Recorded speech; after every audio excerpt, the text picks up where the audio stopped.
Drip it up. What's up, people? Welcome back. Crash Flow. And today we got another Each One Teach One. But we're gonna have a really cool young guy as a guest. I'm really excited about because he's a kid I grew up watching skating in New York City, and his name's Frankie Spears.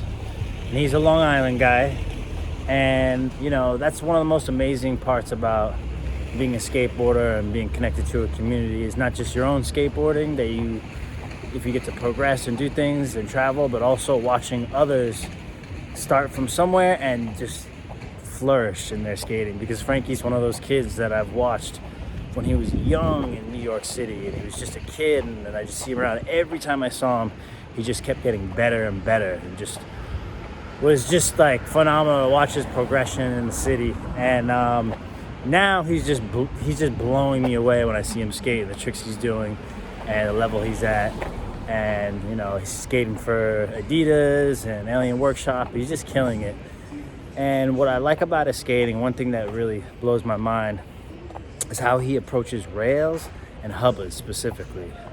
And like, I just think what he's doing now, he's building off like where other pros left off and taking things to new heights. And it's really amazing to watch him skate and progress. So we're gonna catch up with him today, but I want to specifically talk about how he approaches rails and hubbas, because I think that's like what his like superhuman power in skating right now. So I'm on my way to go meet him right now.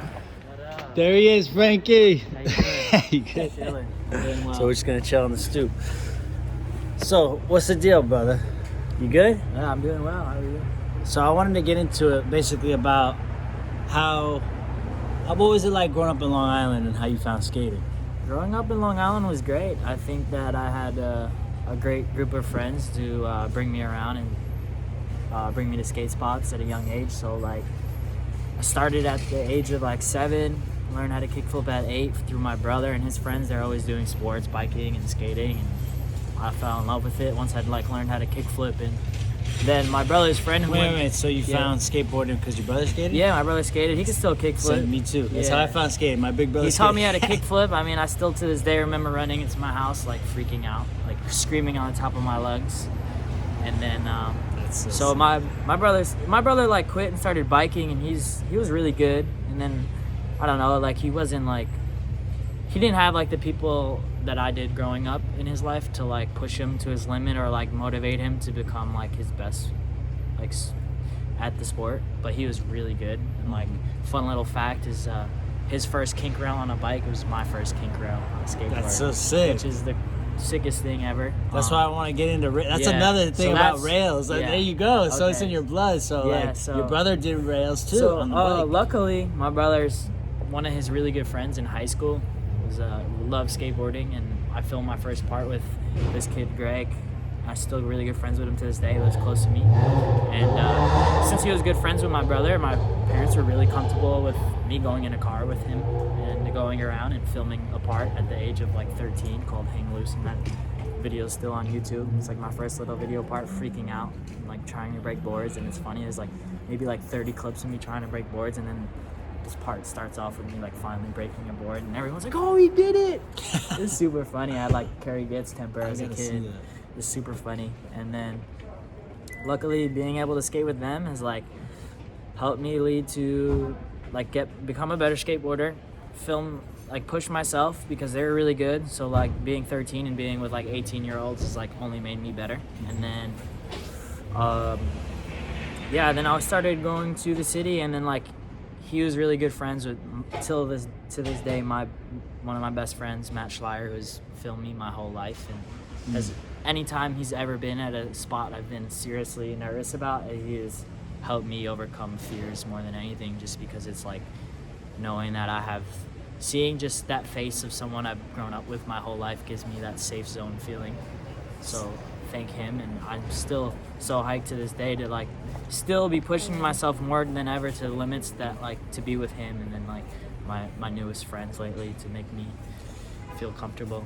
That's an interesting key thing too, though, to have like someone like that around you that pushes you to still think about him to this day. Yeah, and then so special. Go skate gnarly stuff that pushed you when you were young. It's sick still because I feel like I'm not the person to tell people like tricks to do because it's rude, but like it's funny. Like we'll go out skating and he'll give me ideas of tricks to do, and lately it's like it's been working. He'll be like, we'll go to like this bump to bar rail, and he'll be like front feeble front shove, and I'll be like, that's a cool trick. Like let me try it. Like fuck it, and like works out perfect, and it's like one of the most hyped clips I've gotten recently. And no, I sick, agree. dude. Sometimes I don't like that, I but don't certain like it, people, but yeah, certain people, you're yeah. like, all right, cool, I'll try, Yeah, bro. yeah, exactly. I fuck Like with this, people my you're boy. comfortable with, and like, and if a trick that you've done or something, and it's a good idea, I'm like, all right, yeah, fuck it, I'll try it. It's cool. So then, like, yeah, growing up in Long Island was great. When I was talking about you earlier, I was saying I wanted to talk to Frankie about what he does to get into rails, overcome fear and hubba, because you're skating kinked rails and hubbas and like the crook you showed me the other day, like stuff that's pretty like pushing some limits, bro, especially in New York, but for anybody, it's like all over. It's like you're like skating kinked rails especially in different ways. So like what do you do to skate rails or get pumped to skate rails? Skating rails, I definitely have very specific things that I like about certain rails. So like there's things about some rails that I'll be like, okay, I like this rail skated, is like how steep the kink rail is, and then like I do not like square kink rails. They don't lock in well. Interesting. So it has to be the right kink rail. So I like circle like kink rails that like they can be pretty kinked, and then I just have like a serious drive. Like I guess like once after I like first 50-50 to kink rail, which was pretty young, I would say about 15.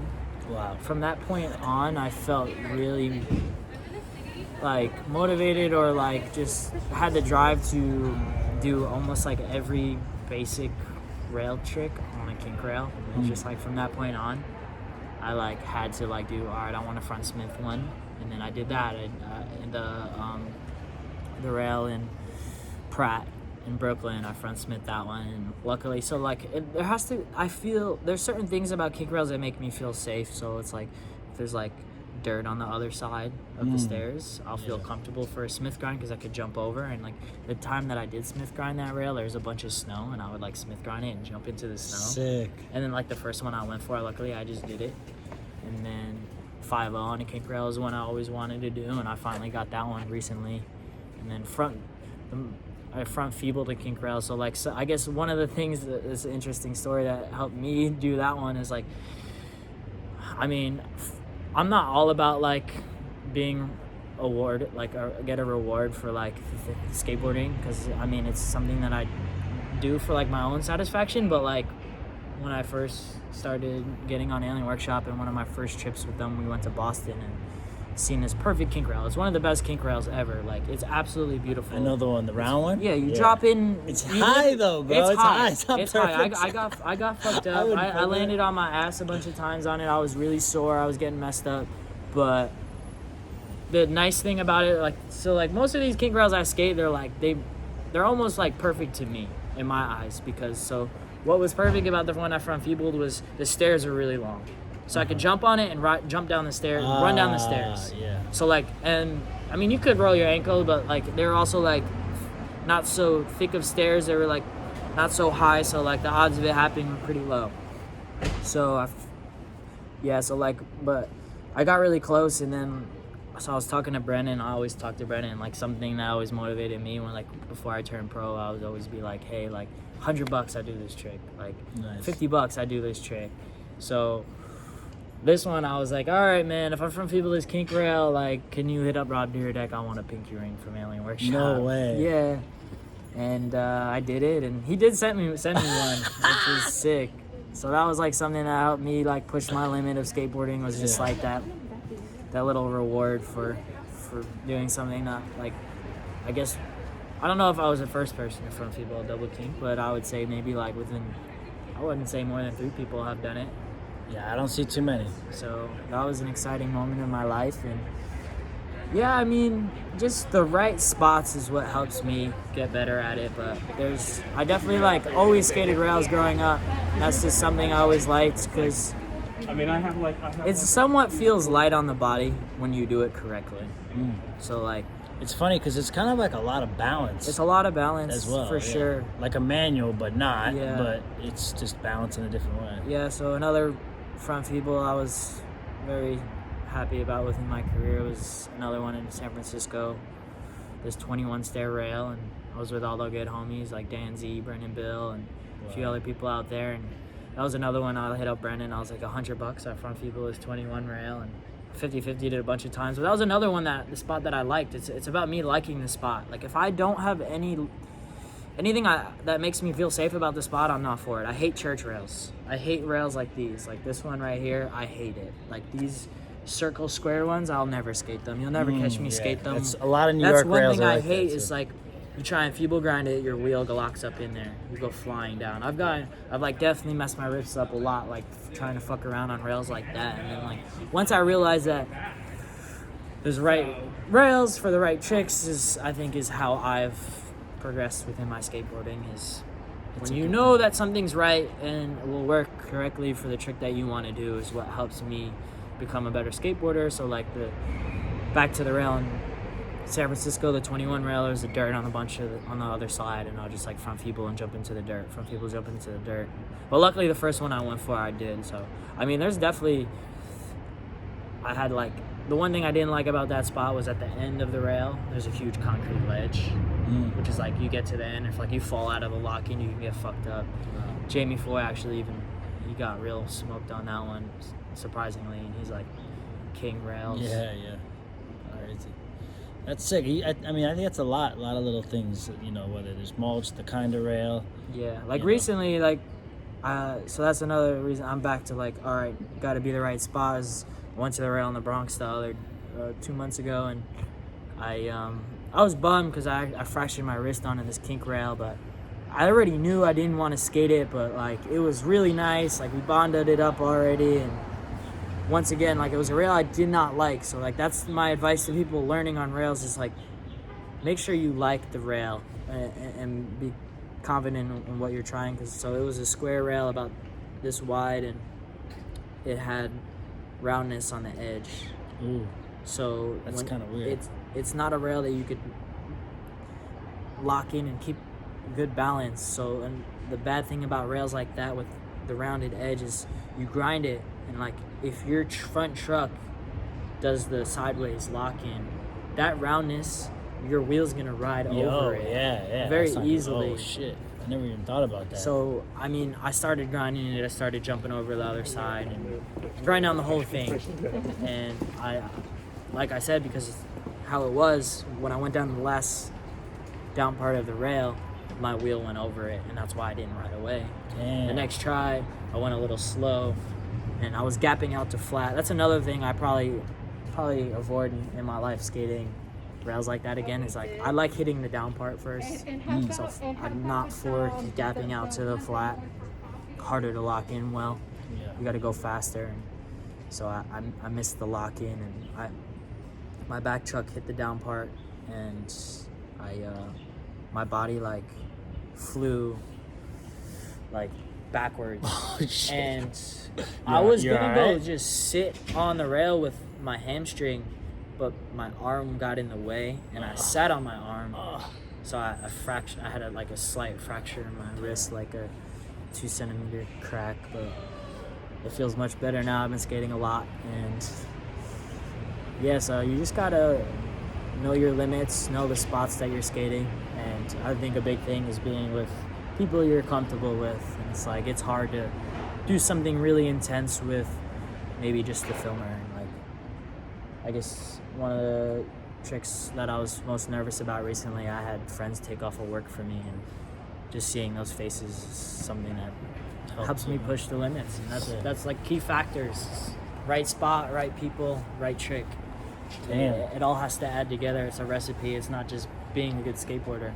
You can be an amazing skateboarder, but like if you're not skating the right thing with the right people, and you're not going to progress very well, or it's going to be difficult. That's definitely some tips that I have. Damn, that's some good rib tips, bro. That's plenty, bro. Yeah. Definitely. I don't even think about a lot of that stuff. So. Yeah. Thanks, man. I think that a lot of people could hear that and get something out of it, because rails are no joke. You got to take your time and really sure. be Another particular thing- about the rails you're skating. I like practicing my stuff at the skate park, the flat bar first. And New York has a lot of up-and-coming skate parks being built left and right that have like perfect handrails to learn stuff on. Like, don't just go to a skate spot. I mean, you could just go to a skate park spot and learn the trick there, but my preference is doing the trick at least maybe 3 times before actually going to somewhere and doing it, or just like practicing that one. Like, maybe it's not a technical trick on a handrail, but like something like a front feeble, like doing it a bunch of times on just a skate park rail before you head to the streets. That's usually my preference on doing something on somewhere that's a cool skate spot that I go to. Well, there you go. Practice, practice, practice, kids. That's for sure. Come on, before you hit the big rails. Yeah. All right, Frankie. That's Thanks good, so man. much. Plenty, man. I appreciate it. Yeah, Have a good one, no bro. problem. Thank you.